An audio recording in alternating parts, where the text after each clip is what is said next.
Land Use Act is about everything. You go to a bank, they're going to ask you for your CFO for what you're going to do. If you don't have the CFO for the land, the feasibility that you are doing, nobody's going to listen to you. It's that important that we need to start to have governors that have confidence in themselves, governors that think of the largest good of, because Land Use Act is not president now, it's governors, if you understand how it operates. Even from the federal government, I was the national chairman of National Social Housing Scheme, and I went around about 16 different states and got land for the federal government. What am I trying to say? Federal government had to go to the state governors and get land and beg, including the one I'm working with in Akwa Ibom today. So the Land Use Act is the assemblies are under the governors themselves. Oh yes. And another thing about land use charge is that some landlords are also pushing it down to their tenants. It's become something that tenants and their landlords are beginning to battle over. Some landlords understand and do it themselves. They pay for it without pushing it to their tenants, but some do not. And so some tenants are saying, no, I am the tenant, you are the landlord, you deal with it. Well, let's leave it here.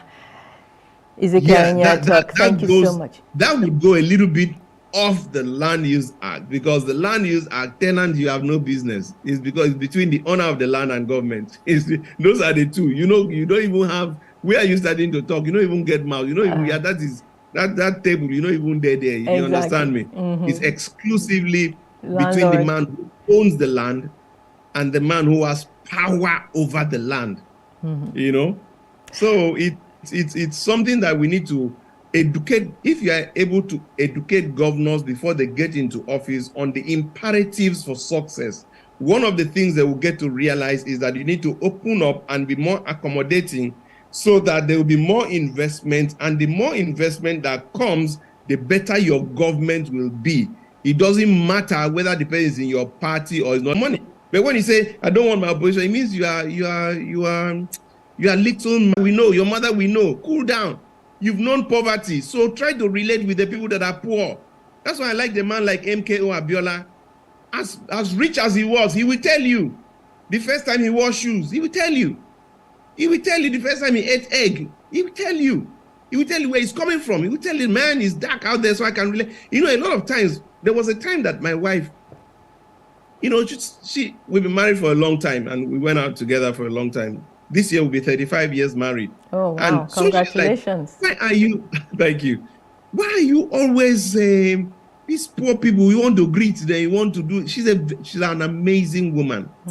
So one day I almost broke down. I told her that there was a day that one of my relations, answered my greetings, and I didn't sleep well that night. I was so excited that George answered my greetings.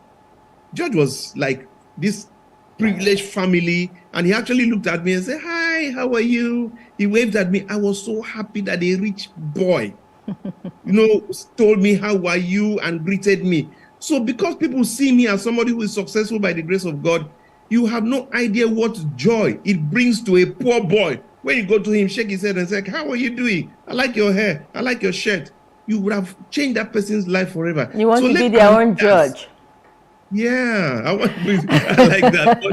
Well, let's wrap it here. Thank you so much for your time. Ezekiel Ejok, always a pleasure to have you on Off the Press.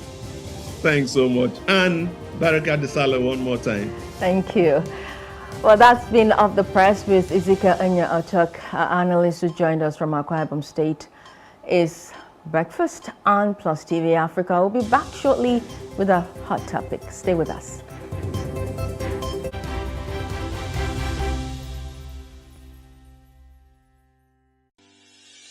Increase the reach of your events or business services.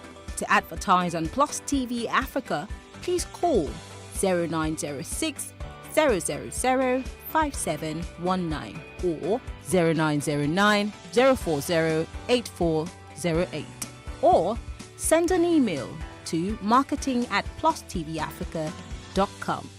Plus TV Africa. Big stories live here. In raising our kids, parents should stop playing God. The internet is actually using the people. But when you are looking for money to help other people, then it becomes easy. Don't rush into marriage. I always say this. You rush in, you rush out.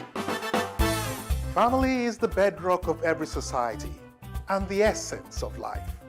On Today with John and Helen, we dig deep into family values in every sense of the word. Join us every Saturday at 9:15 a.m. on Plus TV Africa, DSTV channel 408. With you, we play a part in strengthening the values passed from generation to generation.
What we do not understand, we will stigmatize.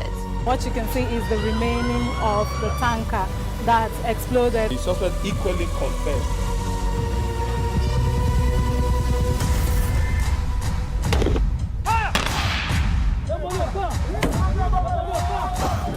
A 500 naira they collect them. If you no talk, then go beat you. Now 2,500 they pay.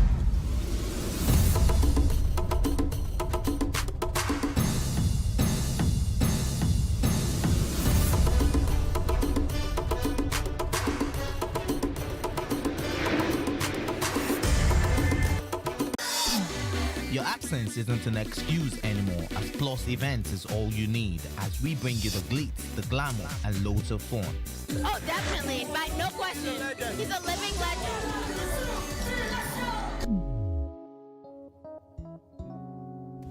Oh, God forbid, Holy Ghost fire, I know. I just want to be blown away. I want to be wild. This is 11 years of doing it.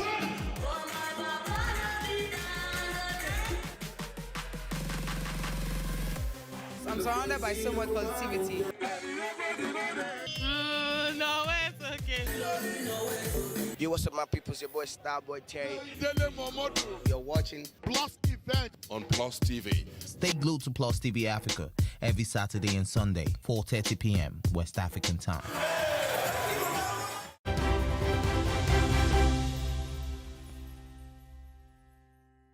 Time for our hot topic of the day. Effective December 2026, the federal government will discontinue budgetary allocations to professional bodies and councils. And I've been joined by Frank Elianya, news editor, Business Day, and Bola Olojede, public affairs analyst, to take a look at this very important topic. Good morning, gentlemen. Good morning. Okay, so the federal government, in a bid to cut down on costs, has taken this step, and at least 25 professional bodies and councils under the Ministry of Trade and Investment, the Ministry of different ministries being affected by this decision. Let's start with your take on this, Bolao. Okay, I believe this is a step in the right direction. In the first instance, why should the government be passing subvention on to professional associations? The right way for professional associations to be funded is by the members of the association. That is the best way to fund a professional association and keep them professional. If at all the government is going to support them, government might be supporting a specific initiative that a particular association is projecting, because government has an interest in furthering that particular initiative. Those are specific situations. But a situation in which, as a matter of appropriation, we allocate funds to professional bodies and councils is inappropriate. So it's good time, it's right about that time that the DG of that institution, I know he has a number of initiatives he has wanted to push across. This is probably just the first one that we are seeing on the table, and it's a step, if you ask. Yes, Ben Akubeze, the DG Budget Office of the Federation, made that known. Frank, let's take your take on this before we push further, move further with this discussion. All right. Get Nigerians engaged in some of these bodies, and also to improve our skills acquisition, at the time that they started it. But having said that, I agree with Gbulahon that this is a step in the right direction, in the sense that in as much as we've already started it, there should have come a time where we would have said, okay, we have achieved the aim that it was this intervention or this funding was supposed to have achieved. And then these bodies were supposed to stand on their own and fund themselves, but continuing to fund it infinitum was never supposed to be the way to go. So I feel like this was the right call. Yes, perhaps maybe the urgency for me is a concern. I don't see why they are giving them 2026 before they finally end the funding. I was rather thinking if you're going to do this, do it already. Just like you did the subsidy, just like you did the Naira devaluation, do it already. Why wait to 2024? Why wait to 2026? This is obviously a dip into our budget, and at the moment we don't seem to have the revenue to continue to fund some of these projects. This is not particularly going to yield much result. That I just spoke with Mr. Ezekiel, who believes that this is just a little fish in the pond. They should be looking at some other bigger fishes to in their bid to get more funds and cut costs. That this is just not a significant move. Major announcements in his own court, in his own salaries. We haven't seen that. I was particularly disappointed yesterday when the president came into the Lagos State with a very long convoy. Is the sale of the private jets that the presidency continues to occupy or to use. So some of those things, and then what the government is doing to ensure that some of those things, appendages or monies that come to them are no longer coming, is what I would like to see. I like to see the sacrifice the government itself is making in terms of reducing its own costs, because much of that cost is coming from what the government is spending on. So, the ministry department will reduce some of the salaries. Yes, we expect that. But then what exactly is the government itself doing concerning its own humongous cost? That, for me, is the key.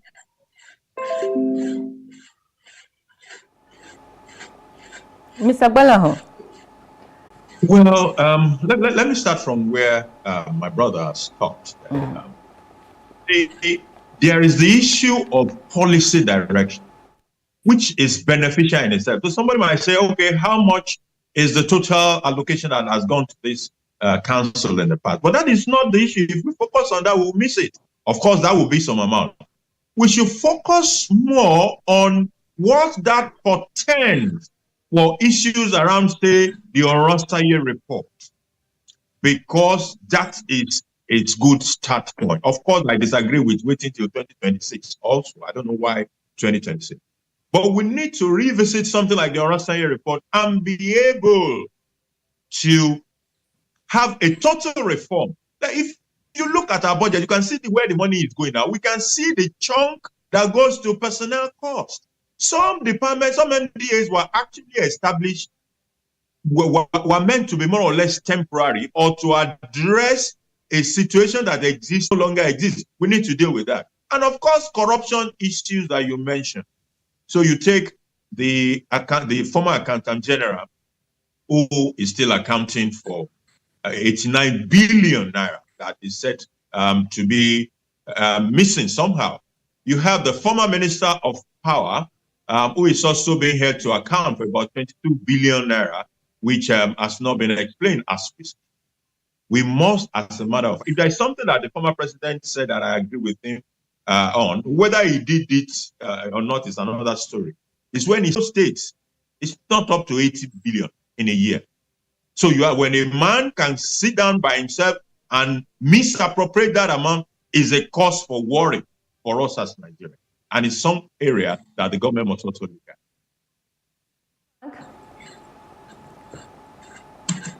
Hello, Frank. Frank, can you hear me? From where he stopped, where Gbolahan stopped. Okay, so the new appointment of the police, Inspector General of Police, and of course some other moves that the government has made. But be that as it may, Gbolahan is very, very much on point about outstanding corruption cases that has not been dealt with. We still have the Statistician General corruption that we don't know what has become of that case. We still have several other corruption cases that are pending. And not just that, we have several government officials currently occupying positions of power now that have been fingered in the past with corruption cases. We haven't seen any move towards earned over the period that they were in government. It is easy to get these monies back, and it is easy to hold these people accountable. Again, it boils down to the issue of accountability and the issue of transparency, which I don't think the new government has lived up to. So they seem to be making a lot of moves towards other things, how to make more money for the economy, but about keeping account, about being transparent. This is what we are doing. This is how much we're spending. The president is yet to declare his assets. Several of his appointees, we don't know how much they are earning. This vice president is yet to declare his assets. So those things are fundamental if you're going to talk about issues around corruption. So you don't just go after people and try to get monies that they have stolen, but you too, you are seen to be accountable. You are seen to be holding up your own part of the bargain to say, I come to equity with clean hands. So those are issues for me that will really encourage people to say, okay, yeah, this government is serious about fighting corruption, and your notification button it's interfering. Can you just do something about it? Notification button on your laptop. The notification button on your laptop, can you mute okay. All right, let me close that. Okay, so the point is, if we're able to recoup at least 50% of the monies that have been stolen from this economy, we will be able to fund the budget at least in the next 5 years without having to borrow money, because all of these monies have been stolen and they need to be brought back into the economy. And that's what we're expecting that the new administration will do in the coming days. Maybe they're still trying to boot because they are just like, a month in office, but we're expecting to see a lot of transparency, a lot of accountability. Yeah, the DMO recently found its voice and wanted its present administration against further borrowings. And we know that President Tinubu is targeting 6% annual GDP growth. First of all, the fact that the DMO is just now raising the alarm over borrowing, even though Nigerians cried a lot against the borrowings of the last administration, saying, look, this is too much. And we were told by the DMO, the finance department and all of them, that we're still within the borrowing window, so it was okay. And then suddenly we're hearing, don't borrow anymore. It's become unhealthy for the economy. Talk to us on that, and the fact that the President Tinubu is targeting 6% annual GDP. Do you think that's been overambitious on his part? Yeah, I think it's been ambitious, but then there's nothing wrong with setting your standards a little higher than the appropriate action. So you're saying you want to achieve 6% before you leave office. The question is, what have you put in place presently to make sure that happens? Debt in itself is not a crime. Is perfectly legal and is perfectly expected for economies to want to borrow money to fund some of its projects, But in the past, and what we have experienced is that the government borrows money, and often these monies are borrowed for targeted projects. But in the end, you don't see that money being utilized for the projects for which they were borrowed for. The Lagos-Ibadan Expressway, for instance, a lot of money has been borrowed for that road. Up until now, it is not near completion. Every year, we are told how it is almost 70% completion, but at the end of the day, that we have no business linking to. We have borrowed money for a project that doesn't make any sense. Sometimes. I ask myself, is it that the institutions that are borrowing these monies don't do their due diligence before giving it? But maybe also they are thinking, okay, this is a sovereign body, this is a country on its own, so whatever happens, it will always find a way to pay us back the money. So they go ahead and borrow you the money. But then it becomes incumbent on you as the person who is collecting the loan to use it judiciously. But that has never been the case in the Nigerian system, which is why we have about 51 trillion debt now, and we can't account for what it has been used for, because we still have fundamental development issues. Infrastructure's not in place. We have several things missing. And right now we are looking, there's no way really that we're not going to borrow again. We have to still borrow. So the DMO has over the years, gone ahead with the government, maybe because they want to keep their job, maybe because of the politics around power that they want to continue to maintain, But for whatever reason, they have continued to advise the government, their advice now seems to be too late, because the monies that have been borrowed in the past were not used for what they were supposed to be used for. So the government now has to borrow again to fund the same projects that we have borrowed in the past. And which goes back to what we have said before, that there needs to be accountability, transparency. The government, this present government now needs to go back and look for the loans that we have collected in the past before it came into office, and ask questions. What did you use this money for? The times when we tell ourselves that one president cannot probe another president should be in the past. If a past president so that's what I'm expecting to happen. If you're talking about corruption, finding corruption, then we need to do it robustly. It needs to be everyone that has a hand in whatever went wrong with the economy. Yeah, Bola Olojede, 6% annual GDP targeted by President Tinubu. Very okay or overambitious? That's one. And two, do you see President Tinubu having the political will to investigate former President Muhammadu Buhari? There are Nigerians who are saying you cannot hold Emefiele without questioning former President Buhari. Okay. I'll start from the GDP stuff. There's nothing that says Tinubu will not be able to achieve that GDP target I have set for himself.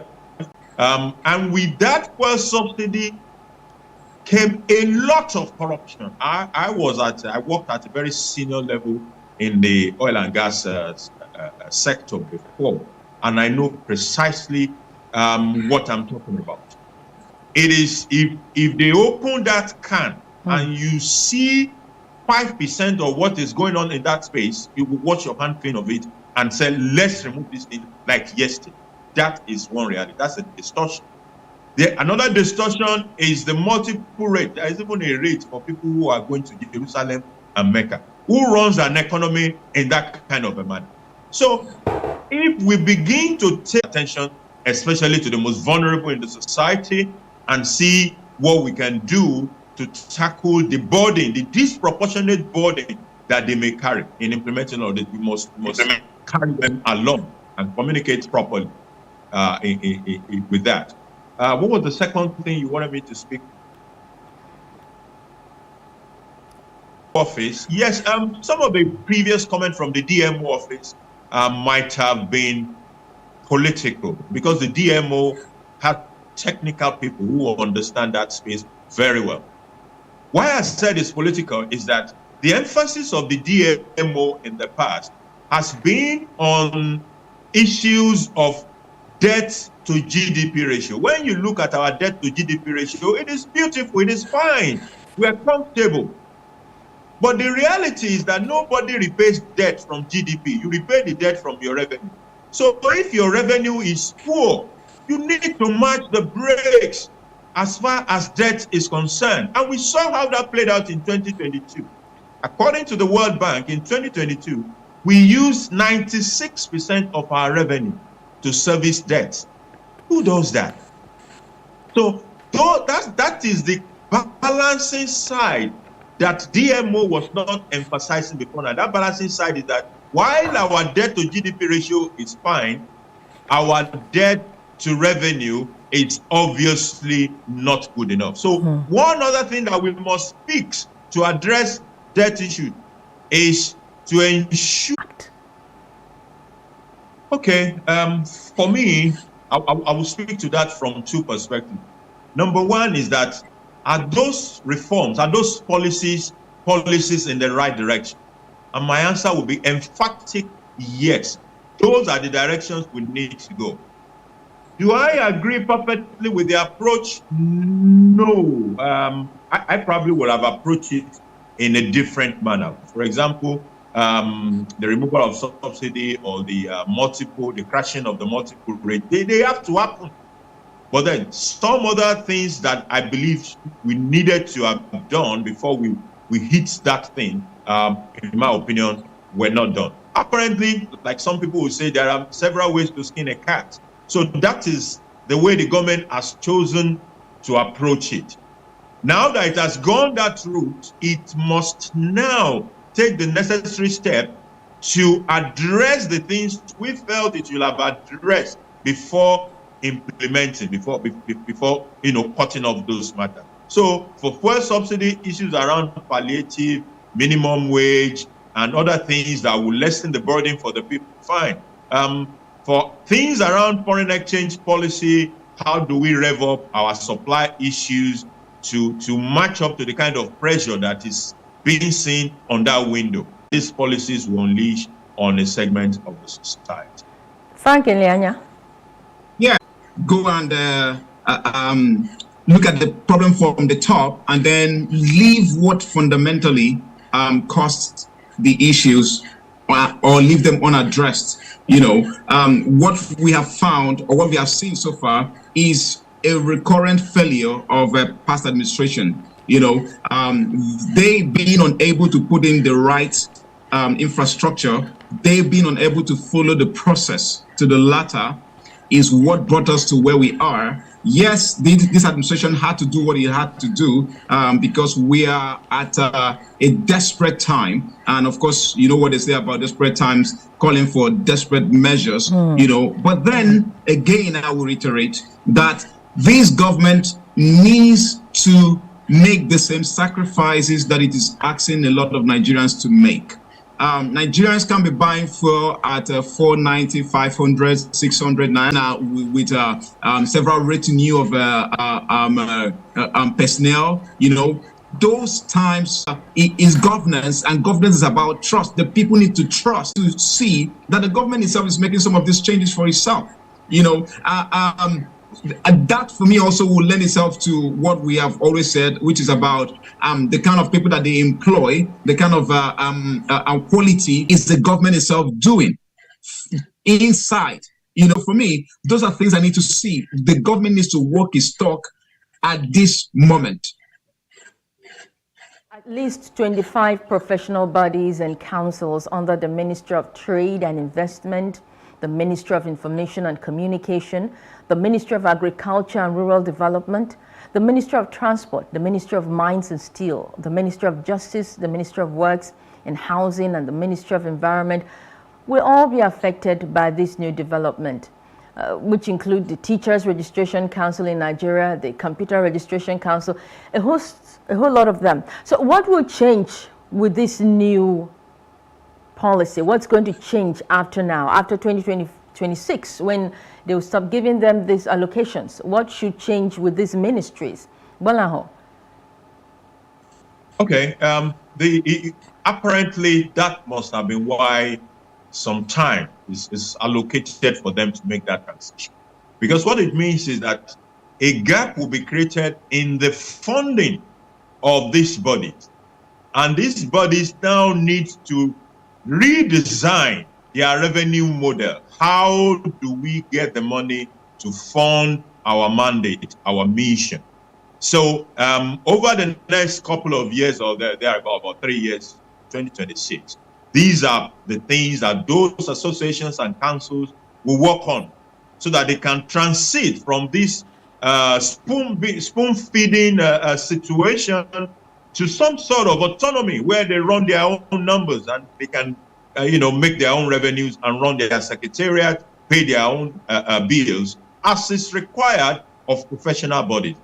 And where the government will lend a hand if there is a sync in certain agenda of this institution and what the government seeks to drive. Of course, the government can support, but that is a support, not a mandatory appropriation from the budget of the federal government of Nigeria. I hope it doesn't aggravate issues of job losses and the rest of it, but rather will drive efficiency in how those organizations operate. There is something about just sitting down there and money is thrown at you continuously. You don't necessarily become good because money is just being dropped on your lap. When you can actually go out there and make some of this money by yourself. Frank? I think if this had been done a long time ago, we would have seen a lot more productivity from some of these councils. I was reading some of the lists. I saw that of literacy, and I just couldn't reconcile what they do with the number of illiterate Nigerians that we currently have. Some of them in health, some of them in agriculture. Perhaps maybe many of them have become a lot redundant and a lot lackadaisical towards their functions because they didn't have to go out and get their money. The government just throws money at them every year, so they use it and do whatever it is that they use it for. So there was no productivity somewhat in some of these councils and councils. So I would jig them up. This will kind of like wake them up to say it's time for work. It's time for you to do something. It's time for you to it's time for you to go out there and be more productive. So what I am looking at, or what I'm seeing, is that going forward, because they now have to make their own money, they can now be more accountable. They can now, the boards of these. Frank Elanya, news edit, find his voice and join us and give us his final words. Okay, my take would be that I believe this is a step in the right direction. and that government should pursue it and extend it beyond the professional bodies into several other MDAs of government that we need to revisit and question all over again. What exactly is this institution doing? What exactly is this other one? If there are institutions we need to merge, let's merge them. If there are those we need to scrap, let's scrap them. And get a more robust and efficient civil service in this country. It is doable if we have the political will to go ahead. And the Orosanye report is a good place to start. Frank, have you found your voice? Well, sadly there we couldn't reconnect with Frank. Well, Frank Eleanya, a news editor, Business Day, and Bolaho Olojode, public affairs analyst, have joined us this morning on The Breakfast for our very first hot topic, Menon Wezigwe. Join us again tomorrow for another episode of the program.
To this laudable project, the Good Old Days series.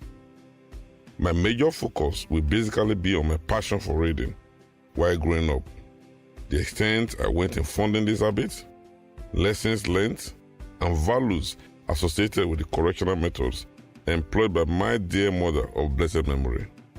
How did this adventure into Storyland begin? My earliest memory of how it all started was my mom, the Merchant of Venice, and the like.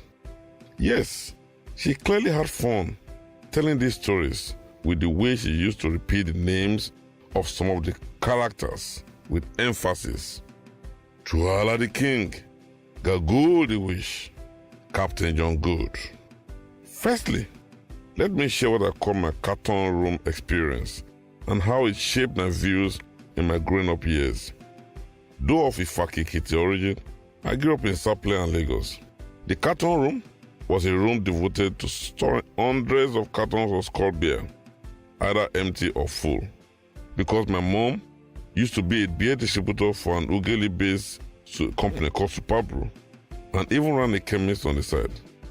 At the same time, she was a nurse, a midwife with Sapele Health Center. The carton room was my secret hiding place. I loved to go there and do things privately. At just about 12, I already had a whole need for privacy.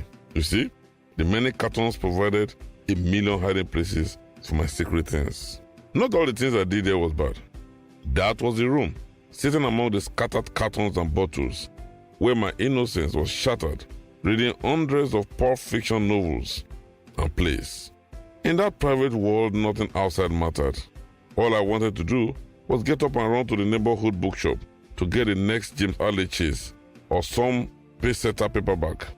In my mind, I had an easy familiarity with America, England, Vietnam, Russia, and many of the great cities of the world.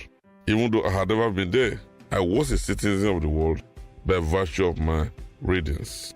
My eventual adventure into African stories gave me a powerful sense of identity. From Chino, Let me quickly reveal that I also love to steal into Olympia Cinema, which used to be very famous in Sapele at the time.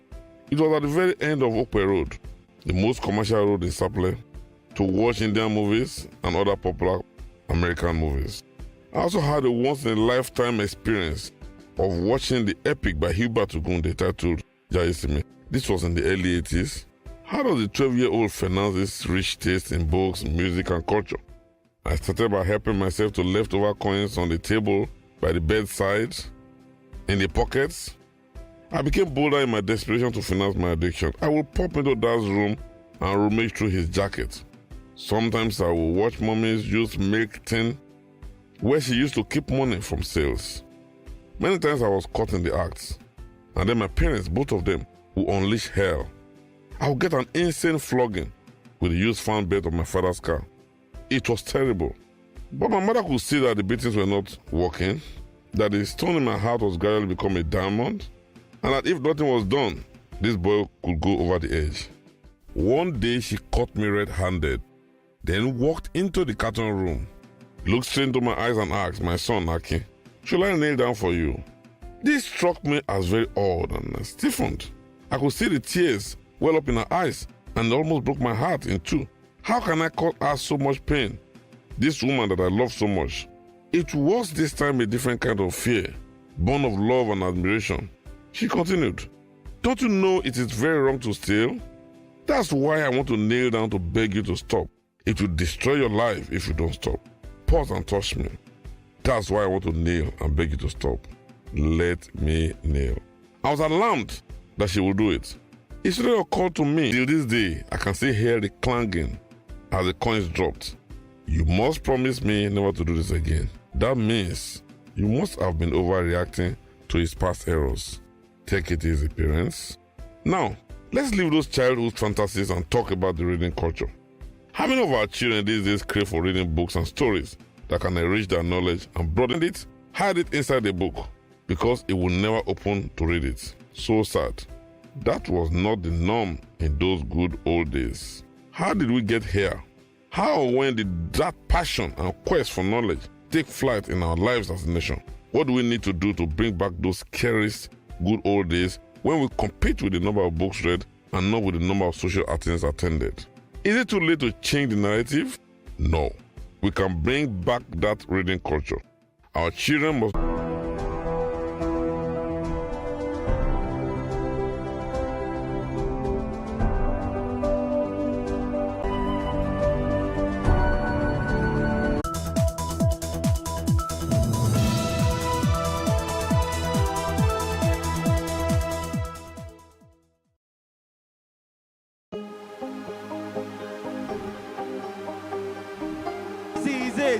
for upcoming artists to blow in Nigeria.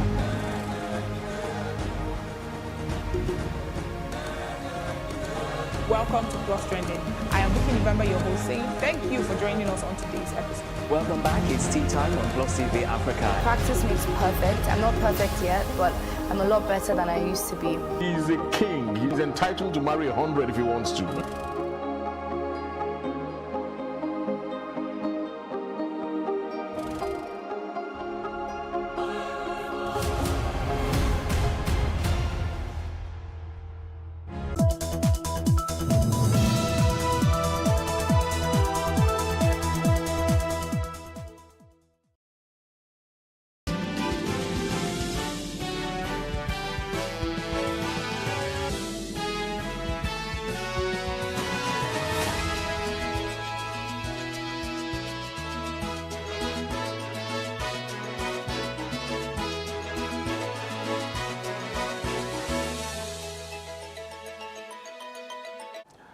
Good morning, my name is Nyamgul Agaji. This is a news brief. The year 2023 annual ritual of Eid al-Kabir kicked off at various Muslim praying grounds across the states.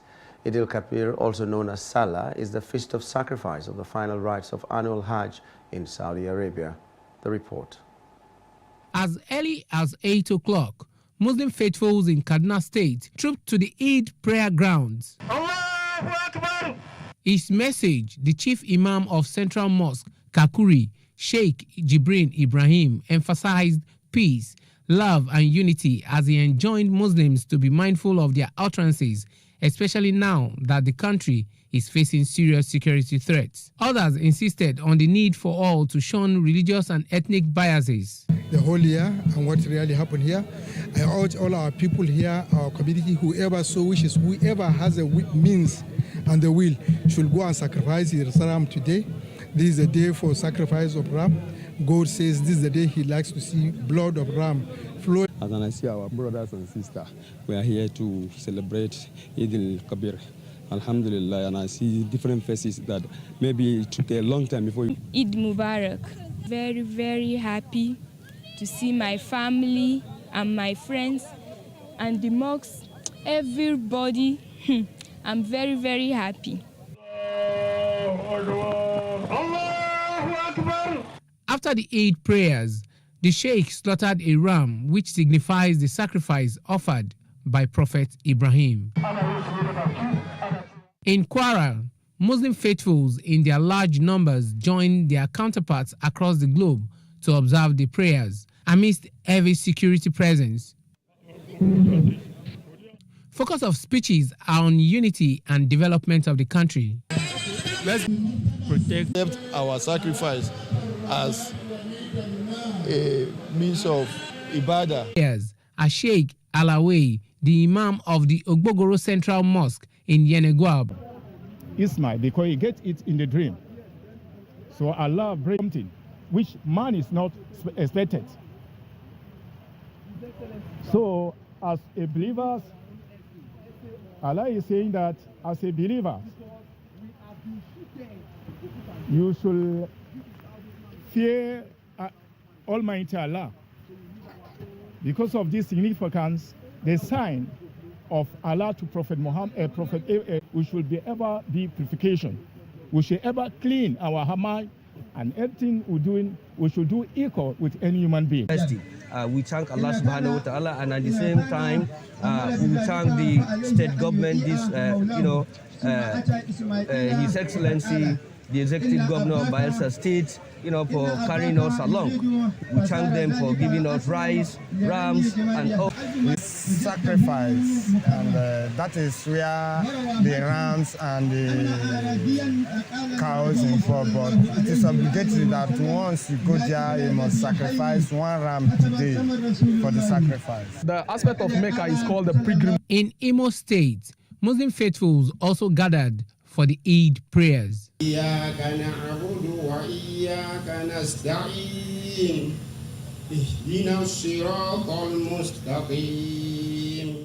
chairman of the Muslim Council of Nigeria, Imo State Chapter, Bashir Uwakwe, enjoined all to pray for the success of President Bola Tinubu's administration. Bola Tinubu, whom Allah have chosen to be the President of Nigeria, the 16th President of Nigeria, that may Allah Almighty give him all the wisdom to pilot the affair of this great country that is full of uncertainty, insecurity, corruption, hatred, suffering, and a lot of it. May Allah provide for him the opportunity, the way, the wisdom to galvanize this timid situation. This country that is full of vices, may Allah give him the strength to succeed.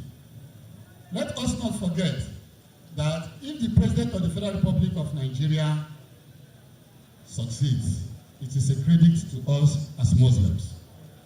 Because by the time of their campaigning activities, all of us are aware that what they were calling him and his team is a Muslim ticket.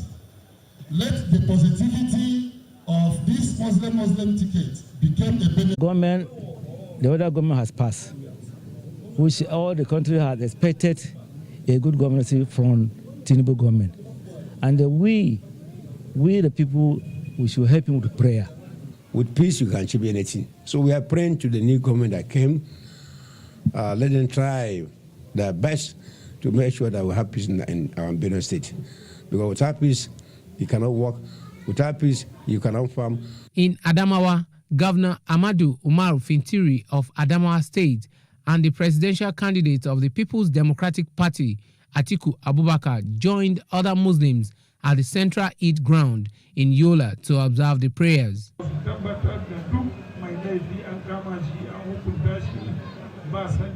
After the prayers, Governor Fintiri moved to the government house where he slaughtered his sacrificial rams. He then proceeded to the palace to receive Salah homage from traditional title holders. I hope and pray that our prayers today will lead us to peace, prosperity, and development in the country and Adamawa in particular. A lot of rumors, a lot of misinformation, misinterpretation of things. They were trying to push Oyo State, towards a religious division, but they did not succeed. Where is cashless now? Where is use your power, use your position, use your influence, and say, look, I will do this. But if God says, look, I will not leave my people,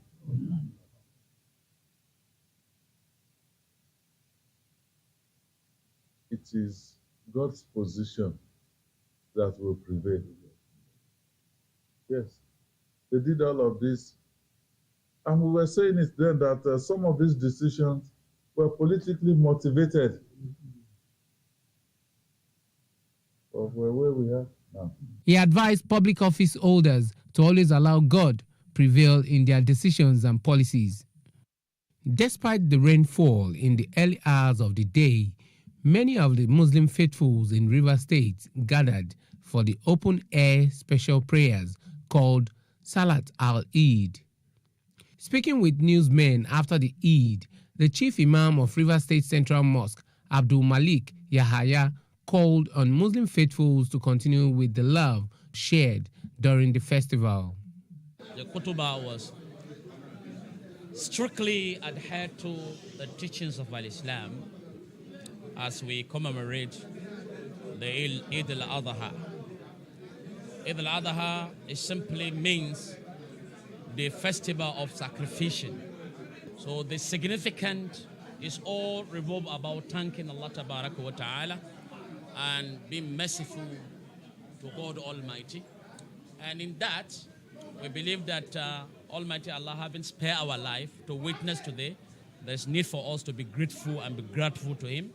And that is the message that we'll tell to the people today. Some other Muslim faithfuls who spoke to our correspondent said preaching unity and peace remain the panacea for peaceful coexistence and citizens should abstain. Interest of the people.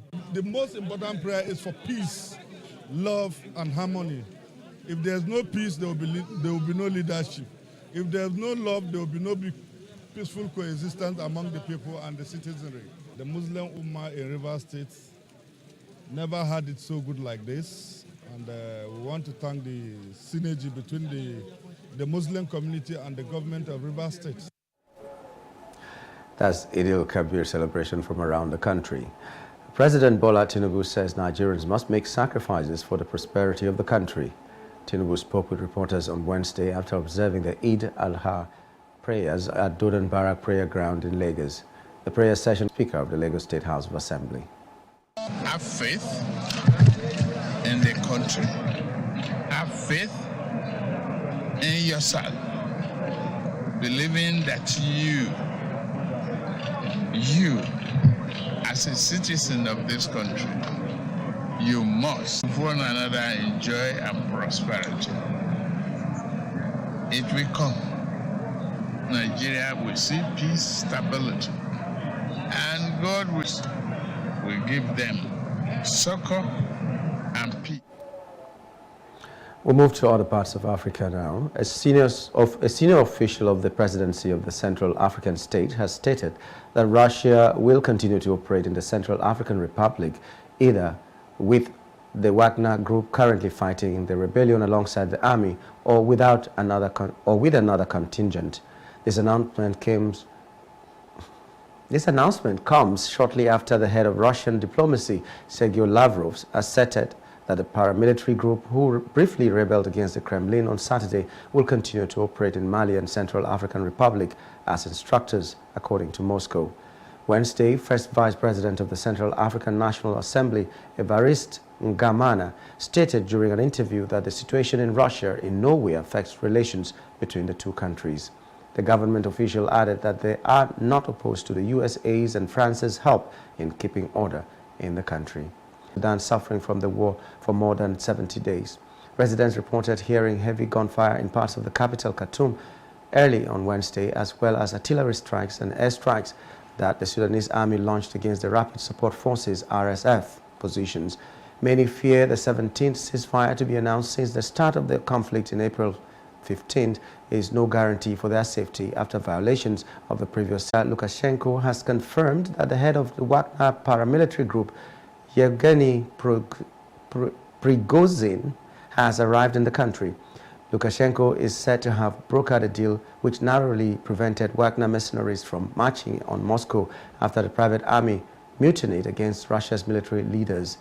Lukashenko said there would be no Wagner recruitment points in Belarus, but the nation's citizens may join the group.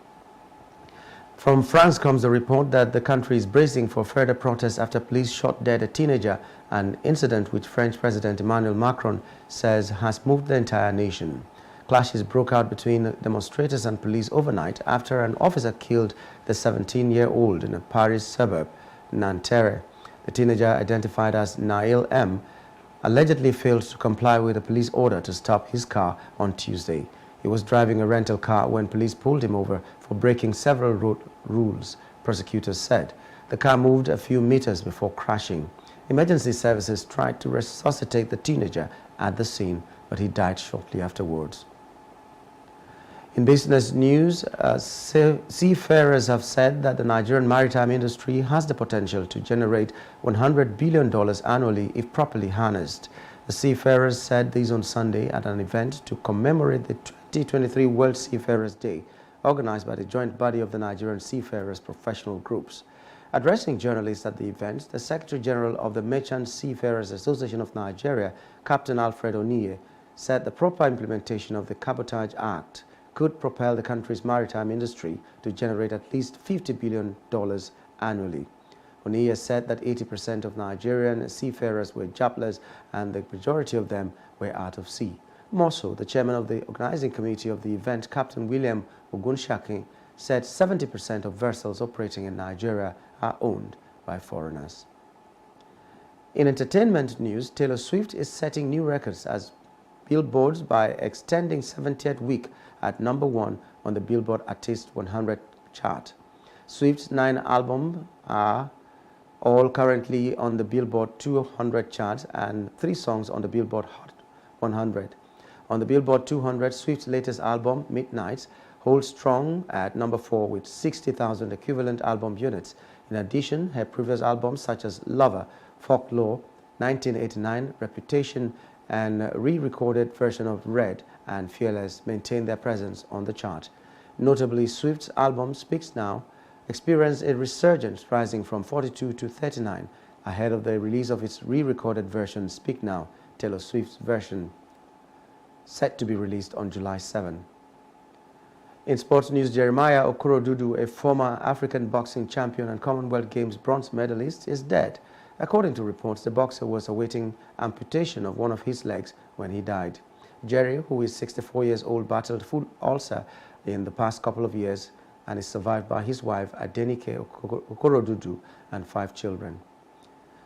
And that's the news brief. For more stories, please follow us on Facebook, Twitter, and Instagram, and do subscribe to our YouTube channel at Plus TV Africa and Plus TV Africa Lifestyle. You can also view us from Limex on limex.tv. And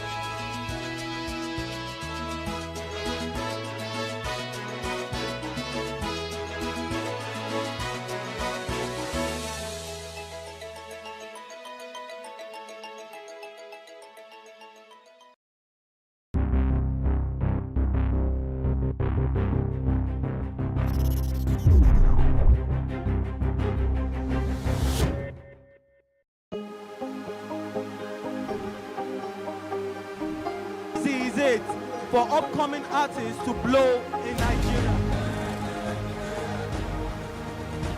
I'm a lot better than I used to be. He's a king. He's entitled to marry 100 if he wants to.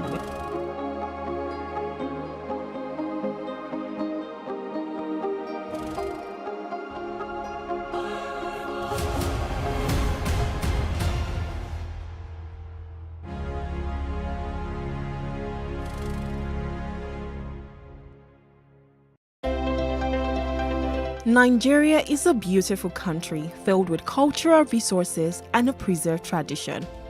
It is famously known as the Giant of Africa, whose cultural heritage is woven from the natural beauty in our land, threads of history. The beach has breathtaking and beautiful ocean views, a perfect place for relaxation, with the beach being set away from the noise of suburbia. It is surrounded by thousands of coconut trees, where it got its name from, beautiful holiday resorts, vacation huts, fresh air, and an open sky, portraying an ideal rural destination for lovers of fun and holiday makers. The Obudu Mountain Resorts. Above the sea level on the Oshia Ridge of the famous Sankwala Mountain sits majestically the Obudu Mountain Resort. It is located in the highlands and deep tropical forests of Cross River State, with a temperate climate and just 45 miles from the border of Cameroon. The ranch boasts of numerous pleasant mountain area and countryside views, with tourist attractions like the water park, cable car, ranch cattle and horses, waterfall, and the ancient Anapi village.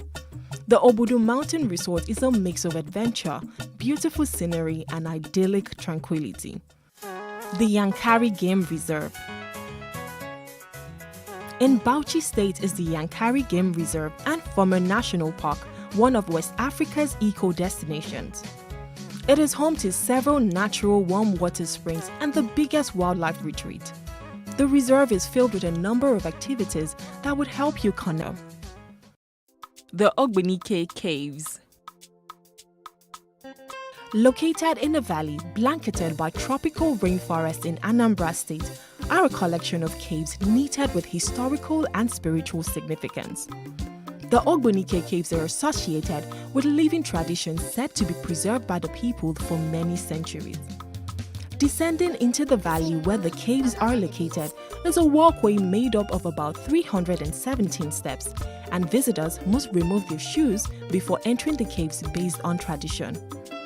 The caves are beautifully surrounded by streams of water flowing out from one of the tunnels into River Nkisa. Seen as a trove for tourists, the Ogbunike Caves make an ideal destination. The Owu Waterfalls. Described as a wonder in the wilderness is the Owu Waterfalls, located in Kwara State. Cascading from a height of about 120 meters to a pool of ice-cold water, the Owu Waterfalls is one of the highest and most fascinating waterfalls to watch in West Africa. It is a beautiful scenery which can only be approved. Situated on the outskirts of Osogbo, the capital, the grove, which spans about 75 hectares of land, is a tourist destination that has sacred shrines, sanctuaries, sculptures, and artworks. The forest contains about 400 different species of plants that are used for medicinal purposes. Classified as one of the UNESCO World Heritage Sites, this sacred forest attracts a large number of tourists. 5719 or 0909 040 8408 or send an email to marketing@plustvafrica.com. Plus TV Africa. Big stories live here.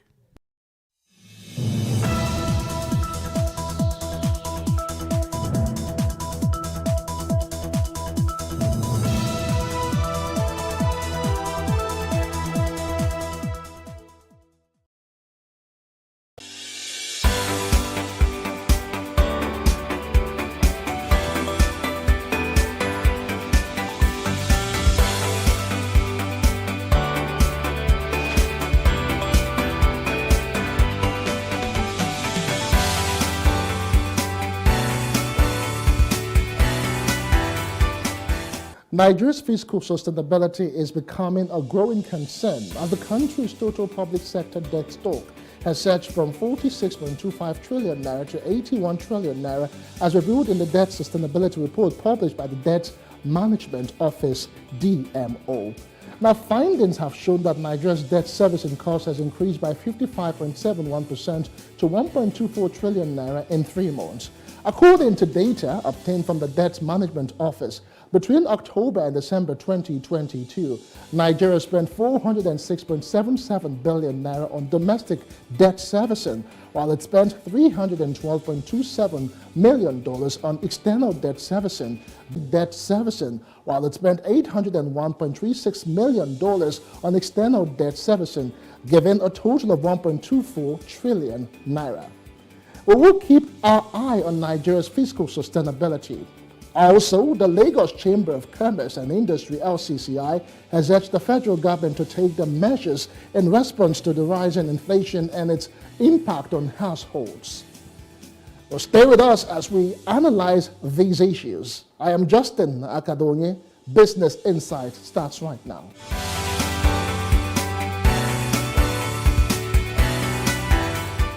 Welcome back. Before we get to the matter of the day, let us just show you just how to write an informal proposal. We'll be right back. Stay with us.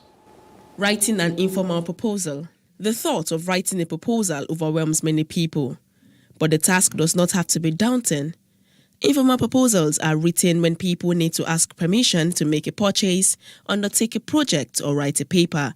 This type of proposal is a way of persuasively putting forth an idea and asking for action to be taken on that idea. When writing a proposal, consider who will read the proposal and what that person may or may not already know about what you are proposing. Follow these steps when writing a proposal. 1. State your purpose. 5. Conclusion. Wrap it up by restating the problem and the proposed solution.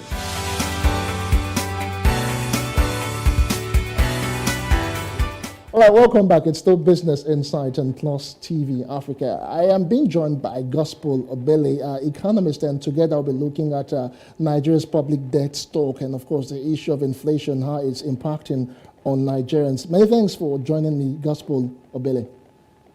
Thank you for having me, Jay. Good morning. Yeah, good morning to you. Now, according to the Debt Sustainability Report published by the DMO, Nigeria's total debt stock has surged from 46.25 trillion naira to 81 trillion naira. Do you share any concerns as by the country meeting up with its obligations, judging by the present day realities? Well, the best we can do right now is to restructure obligations that exist, to fix these issues. However, there is now need to internally begin to rethink and rework the economics of debt financing. Still be enough because the markets and the productive sectors are not really working at maximum potential or even mid-level potential to generate the weight of revenue that's required to finance developmental projects. So however, there's still going to be some form of reliance on debt financing, but we're expecting that some little more the leverage around investors' confidence has been built due to the unification of the rates recently, would enable that conversation, and that negotiation of debt servicing, debt obligations as we go on into the future.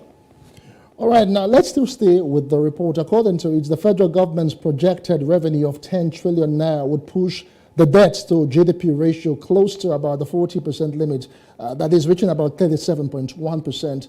In comparison, the debt service to revenue ratio would come in as high as 73.5%. What does all of that mean? Yes, thank you so much. Debt servicing to revenue ratio simply means that the amount of your revenue garnered every year, all right, that fiscal year, that is used to service debt. So if you're looking at as high as 75%, it means that that means 75% of total government revenue at the very least of things will be used to service debt. And servicing debt does not necessarily mean that you're repaying it. It technically means that you are paying the interest charge on those debts and maybe a little percentage of the principal, depending on the agreement and public sector or, even public sector finance or public expenditure to a very large extent.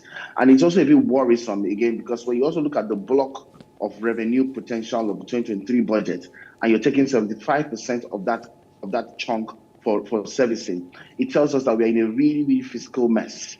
And there are big concerns around what fiscal sustainability means. So, give or take, the primary low-hanging fruit for the president now would be to expand revenue. Because if you expand revenue, it means that you'll be taking a lesser percentage of the revenue to service debt. And technically means you have more money to fund your developmental aspirations. Secondly would be to also leverage, the growing, quote unquote, the perceived growing investors' confidence, and then take advantage of that to, find ways to rake in more. Hello, I mean, the most sustainable way around this whole mess, to a very large extent, will be to ensure that debt financing and also extra revenues that are being raised into public expenditure are used in critical sector that can help us, unlock productivity and revenue and FX receipts as quick as possible. Once we can begin to achieve that, it's a lot easier for us to service debt, to jumpstart the Nigerian economy. And part of sustainability becomes on, are we making enough? And how do we expand the market to make enough so that 75% give or take can shrink based off on, increased revenue targets and all that. Okay, so just before we leave off this issue and talk about inflation in a moment, you talked about the new measures that the president has put in place in recent times. Now, but my question right now would be, how confident are you with the fact that the last assembly actually raised the limit of the ways and means and developing stage? There's a new administration, new set of lawmakers, and to a very large extent, what's the sustainability of our regulatory frameworks or legal framework, to thrive, beyond all of these economics of change that we find right now. All right. So that's very critical for us to be able to achieve the goal of this bill or this act that has been designed or rolled out in the first place. Now, any form of interruption on the execution process of it, being the fact that government has changed hands, you have new people coming into the space, and they still need to settle into the government. We're still in the settling, we're not even up to 90 days yet, all right? So a lot borders heavily at risk of execution, knowing fully how the Nigerian space, thinks about policy, thinks about rolling out bills and acts, and thinks about those who would take those things and run with them. All right, so what's the economics of this change and how would it impact on the overall objective of these policies and acts that have been introduced? Let's not forget also the president has also sought to break, the future of this policy in context to it delivering its objective. And these are the rising developing questions that we're envisaging. So for now, it's a ticket of let's watch how the process evolves, who's executing what, and to what extent we can really lift up on the positive side of these bills, going to market and helping us deliver on the objectives. All right. All right, it's still Business Insights on Plus TV Africa. We still have Gospel Obele with us in the house. We'll take a very quick break and we'll... Thank you. 500 naira they collect them. If you no talk, then go beat you. Now 2,500 they pay.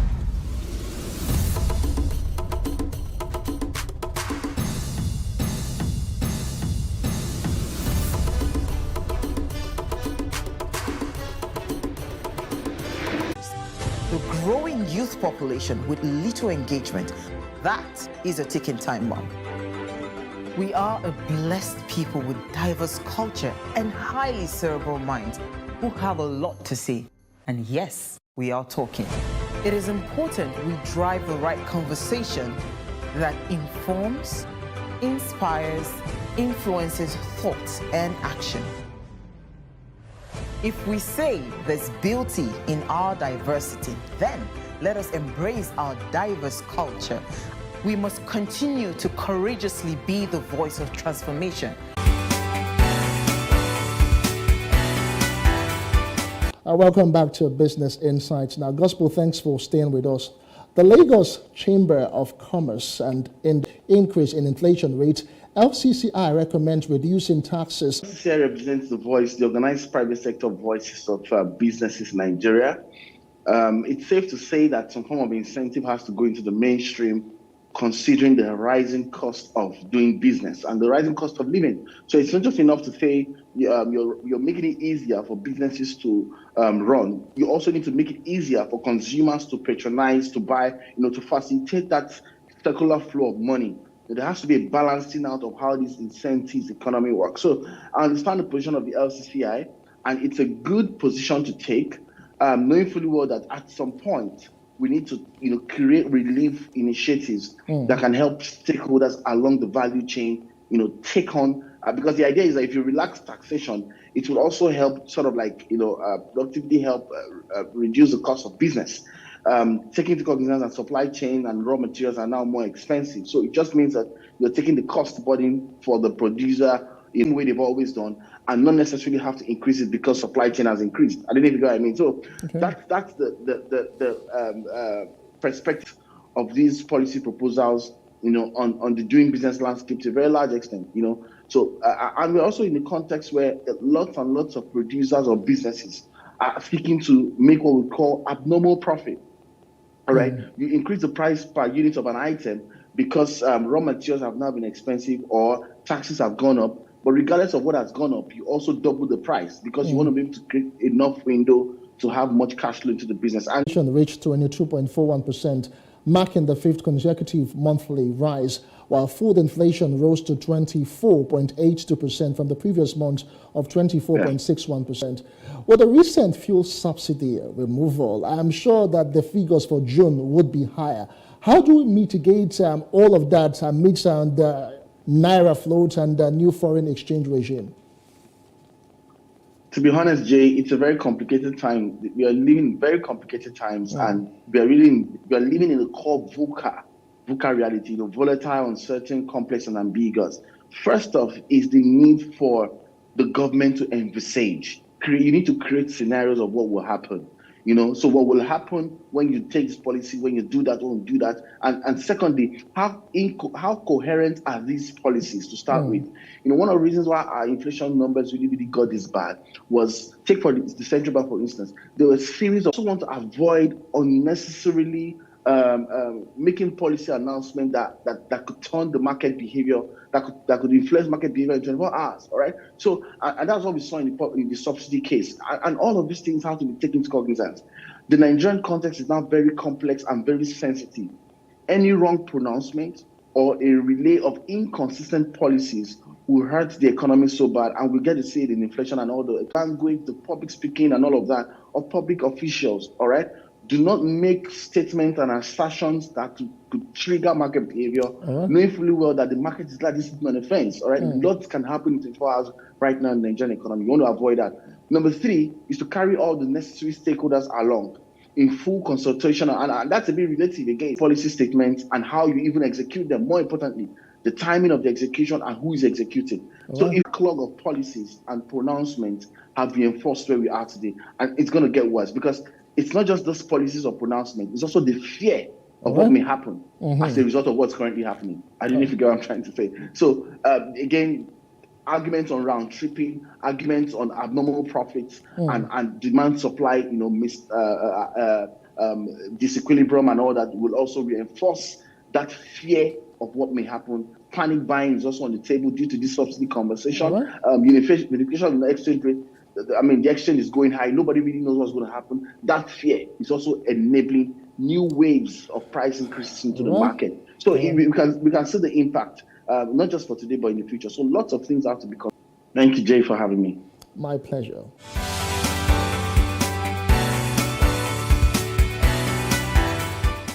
As we go on the show today, there is part of the submission of stakeholders at the 13th edition of the Lagos Architect Forum. In this report, it brought together architects and other professionals to share thoughts on the theme, the City of Lagos. What is Lagos? My name is Justin Akadonye. I'll return again tomorrow and I'll leave you with details of that report. Bye for now. Lagos is the fourth capital of Nigeria, known for its uniqueness as an economic hub, high-flying business hub, and a city that has long kept. City of Lagos and see how we can get government to key into some of the suggestions that as professionals we think they should key into. When we talk of the thriving city in the world, these are cities that never sleep. What it is all about is to synergize, to interact with the private sector, the public sector. Lagos is the fourth capital of Nigeria, known for its uniqueness as an economic hub, high-flying business hub, and a city that has long captivated people from all over the world. However, these architects have converged to share ideas and critical insights to effectively midwife a livable and sustainable Lagos state. They should key into. When we talk of building materials. In recent times, incidences of building collapses have become structure form. This is why this is Lagos. The NIA shows that it will continue in its advocacy role as watchdogs to promote best practices in the building procurement process to avert ugly consequences of building failures and collapses.